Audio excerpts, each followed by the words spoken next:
Yes, bana, uhali gani mpenzi mfuatiliaji wetu mzuri wa Nyundo TV, kama kawaida kama ada, tunakuletea exclusive. Yani unajua kila kitu kinaanzia hapa alafu wengine wanafuata. Exclusive interview niko na pembeni yako ni Baharia Philippo. Natumaini kama ni mtu wa kukaa mitandaoni, kama ni mtu wa kucheza sana kwenye mitandao ya kijamii, yani hususan TikTok, utakuwa unakutana na mwamba, unakutana na video moja au mbili za jamaa. Jamaa ni hustler, ni hustler ambaye amesafiri au aliwahi kusafiri na aliwahi kukaa South Africa kwa muda mrefu. Baharia, mambo vipi? Bwana poa, mambo vipi? Fresh kabisa. Harakati zinasema harakati fresh tu mjomba. Au si unaona umeweka bendera ya South Africa, maana yake una mahaba na South Africa? Dai bendera naipenda sana kwa sababu kule nyumbani ujue tunakaa kama hivi, fujo zikiisha tuuaga tunaondoka tena yani. Unajua mtafutaji ya choki. Kweli. Mtafutaji siku yote ya choki. Lakini kuna watu wanachukia hii. Kuna watu wanachukia. Cameraman, unaipata vizuri?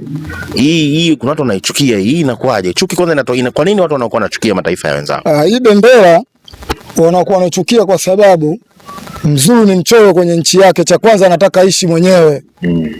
Yaani Mzulu ana historia ya uchoyo toka miaka ya nyuma. Kwenye ile nchi anataka aishi mwenyewe. Hasa asilimia nyingi akiona maforena South Africa kama wa Tanzania, wa Nigeria, wa Kenya, wa Burundi huaga wanachukia sana. Kutokana na wao, cha kwanza kazi hawataki. Kutokana na cha pili vile vile wanaona kama tunawachukulia madada zao, wanaona kwenye mji wao kama tunavimba, na maana wanaleta fujo, wanaandamana na kuturulisha sisi makwetu. Unahisi kwa nini kwamba mimi nilifikiri kwamba ni Watanzania peke yake, kumbe hata mataifa mengine pia hawatakiwi kuishi South Africa? Tena Nigeria ndo hatakiwi. Kwa sababu Mtanzania anapanga chumba Mtanzania, afu kile chumba halali yeye anakuwa anaishi kama popo. Nigeria anaweka makazi, anapanga nyumba nzima, wanapanga mafleti, mapatisheni, na ndio maana sasa hivi kule wanaoingilia nyumba mpaka nyumba. Na hapa ninavyoongea bado jalamba linaendelea. Si jalamba linaendelea mpaka sasa hivi. Sasa kwenye miji gani? Maana tunafahamu South Africa ni nchi kubwa, ina miji mingi. Hili jambo la kufukuza wageni hasa liko katika mji gani? Hili jambo la kufukuza wageni kwa kifupi miji yote, kwa sababu wale wanapigiana simu, kwa sababu Wazulu wana umoja. Yaani Johannesburg wakipigiwa simu, bwana fukuzeni wageni Johannesburg, wale Wazulu wa Johannesburg wanafukuza Johannesburg. Wazulu wa Durban wanafanya vurugu Durban. Wazulu wa Pretoria wanafanya vurugu Pretoria. Wazulu wa Cape Town wanafanya vurugu Cape Town. Wazulu wa Manguzi kijijini wanafanya vurugu Manguzi kijijini. Kwa hiyo ni mji mzima, ni pale kuna maandamano yani.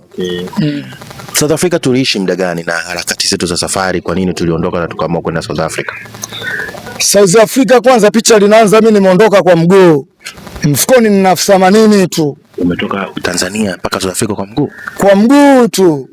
Jalamba limeanzia Mbagala pale. Mbagala wapi? Mbagala Mtoni hapo kwa Azizi Ali. Jalamba limeanzia pale mpaka Rangi Tatu, mpaka Ikwilili. Mpaka mimi naingia Mtwara, naingia kwa kuungaunga. Yaani mimi naingia ni kwa lift. Nikimwona mwenye bodaboda anamsimamisha, bwana brother nipe msaada, akaniache pale. Mwenye bodaboda anionea huruma, anakwenda ananiacha mbele. Yaani mimi nakwenda naunga magari mpaka naingia Mozambiki. Unaweza tukasema wewe ni msafiri kafiri? Mimi ni msafiri kafiri kweli, kwa sababu mimi mpaka naingia South Africa nimechukua miezi 6. Mpaka naingia South Africa nimechukua miezi 6. Na hapo Mozambiki kwenyewe vile vile tunakamatwa na mapolisi, unaekwa ndani, unaonga hela.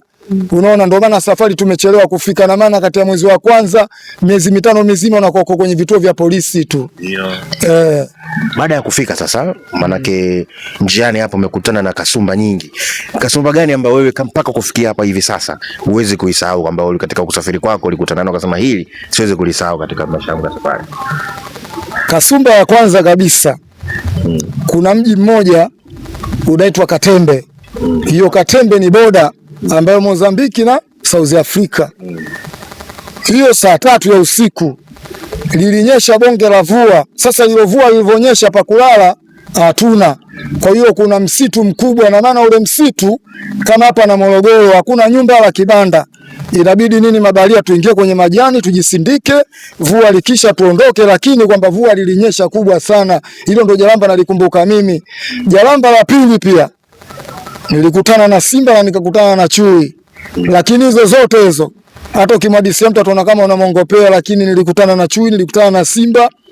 Mimi naondoka porini, wananitizama na hakuna mnyama alionisogelea. Sio safari zetu Mwenyezi Mungu sisi anazisimamia. Ulikutana na simba na chui? Ya.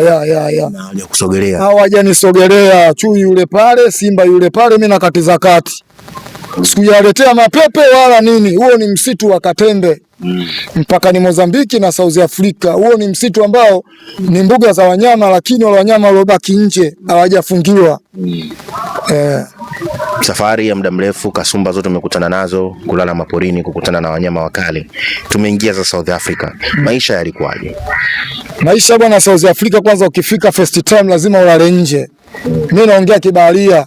Huwezi kwamba eti first time unaingia South Africa ukaanza kulivamia gorofa au mwenzako anakuita njoo gorofani tulale, hiyo ndoa. Hiyo maisha ya South Africa unaanza kwanza kulala nje.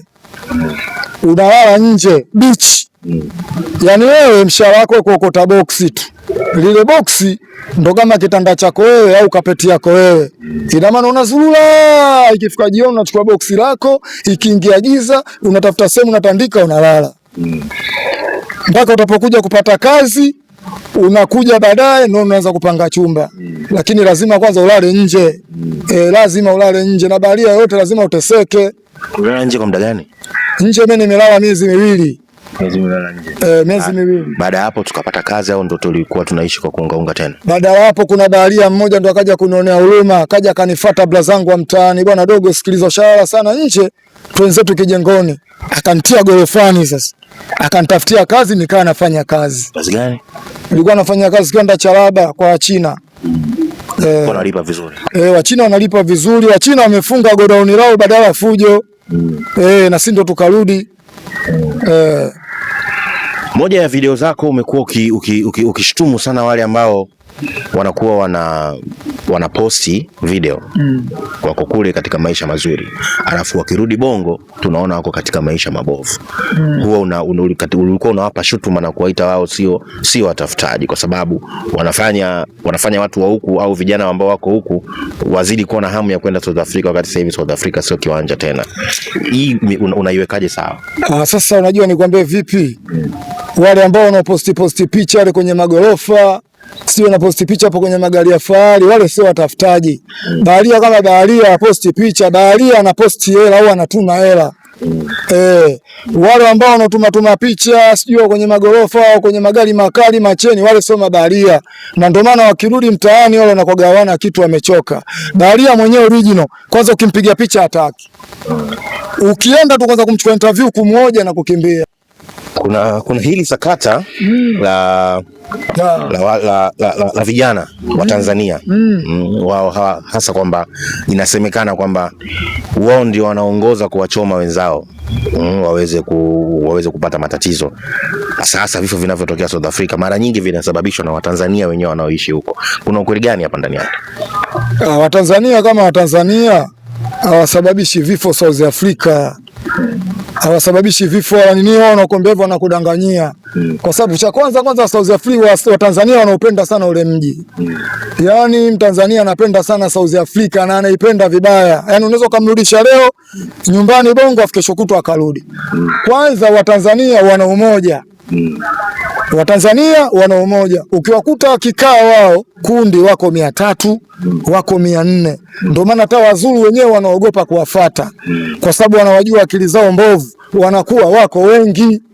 Na Mtanzania South Africa kama nyumbani, Mzulu akianzisha ugomvi anapigwa yeye. Si ushahidi huo tunao, yani kwamba Mzulu anapigwa yeye.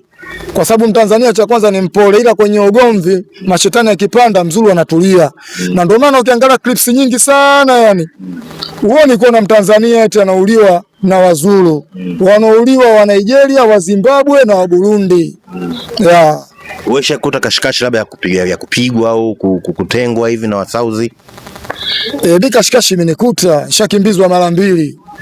Mara 2 nishakimbizwa. Nishakatiza, kuna mtaa mmoja unaitwa Tekinizo Mnyama.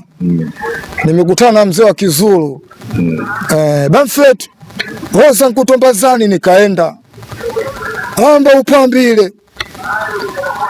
South Africa tukutandi wena. Yani mzee ananiambia mimi niondoke kwamba eneo lao hawatutaki. Lakini yule mzee mimi nilipomwangalia jinsi alivyo na mavazi yake, kwa sababu kava mavazi ya kiasili kama mganga kienyeji, ana kofia lina manyoya, mimi nikamuogopa nikakimbia. Umeona? Na Watanzania sio kama wafi. Watanzania South Africa wanakufa, lakini kufa kwenyewe wanakufa hivi. Labda akaenda kumuibia mtu kitu. Kwa sababu unavyoenda kumuibia mtu kitu lazima watu wakuue. Hata pa Bongo ukiwa mwizi watu wanakuua. Ila wa South Africa wazuri wanaogopa sana Watanzania. Hawagusi. Kuna kama Polichazi Bay, Chaka hapo watu wanazifuata meli, kuna Debeni wanazifuata meli. Machimbo mengi tu Kijiko Twende watu wanazifuata meli, kuna Manguzi hapo kijijini, lakini wazuri hawakanyagi. Umeona bwana, hawakanyagi kabisa. Unajua tukienda kwa Tanzania ni akili mbaya. Umeona bwana, Tanzania apigiwi kashacheza. Mimi naongea kiushahidi kwa sababu mimi nimekaa na pajua. Tuna ndoto za kurudi tena South Africa au ndo tunapumzika kwanza? Kurudi kaka, tunarudi kwa sababu mtafutaji achoki. Tunasubiri kwanza fujo ziishe. Fujo zikipungua tunarudi kama tulivyokuja. Yani tunaondoka tena.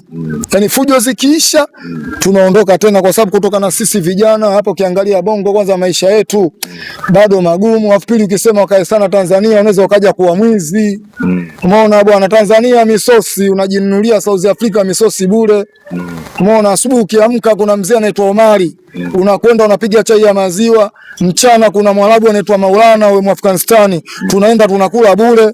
Umeona bwana, masoko ikifika saa 10 wanachukua pesa zao tu, vitu wanaviacha, tunaingia sisi tunachukua ndizi, zabibu tunakula, na ndio maana mabaharia wanakuwa wananenepa. Tunawaambiaje vijana ambao bado katika akili yao wana ndoto za kwenda kuishi South Africa na kujitafutia maisha? Yani kwa sasa hivi yani vijana kama wana ndoto ya kwenda kule, kwanza natakiwa watulie. Kwa sababu pale wenyewe hawataki mtu. Hawataki mtu. Kuna ndugu yetu mmoja anaitwa Bondia Katompa, alikujaga Tanzania, alichezaga na Dula Mbabe, watu wamemchomoa supermarket, wamemtia moto. Kwa Kizulu wanasema tumemngasha upoto. Tumemngasha upoto, ndo maana yake tumemwasha moto. Emrudia? Yani yule Bondia Katompa South Africa wamempiga moto. Kwa Kizulu wanasema tumemngasha upoto, ndo maana yake tumemwasha moto. Bondia Katompa, na maana Wazulu hawataki mtu. Kwa hiyo watoto wanataka kwenda bichi sasa hivi watulie, kababa zao wana misingi, wawape miradi wafanye biashara. Unaweza ukaingia siku hiyo hiyo ukapigwa chuma. Kwa sababu South Africa maisha ya kule yatabiliki. Unaweza ukaingia leo ukafa leo, maiti kaudi Bongo, na unaweza ukaingia leo ukafa leo maiti kabaki kule kule. Yani ule mji nusu kifo nusu mzima. Okay. Bwana, inaonekana umekaa South Africa kwa muda mrefu na lugha unaijua. Swala la kizushi, unaweza kunitamkia jina la kocha wa Yanga kifasaha kabisa? Kocha wa Yanga bwana sijamngaza bado. Sasa hivi anatoka South Africa. Sijamfuatilia. Yule sijamfuatilia bado. Jina lake lina ile ng'e. Ila sijamfuatilizia ile sijamfuatilizia, ningemfuatilizia ningekwambia jina lake. Ila nimesikia kwamba kuna kocha mkubwa wa Yanga kaingia, ila bado sijamfuatilizia. Okay. Na hii lugha ya asili yake ni kabila gani? Maana South Africa kuna makabila mengi. South Africa kuna kabila 3. Kuna Mzulu, kuna Mpondwa na kuna Mkosa. Yani hizo kabila hizo wao ndo wamevurugwa vibaya, wanajifanya kama wao ndo wamekula mavi ujue. Yani hizo kabila sio poa. Ina maana kuna Mpondwa. Huyo Mpondwa yuko Johannesburg. Huyo ukimsalimia Saubona anakwambia yebo.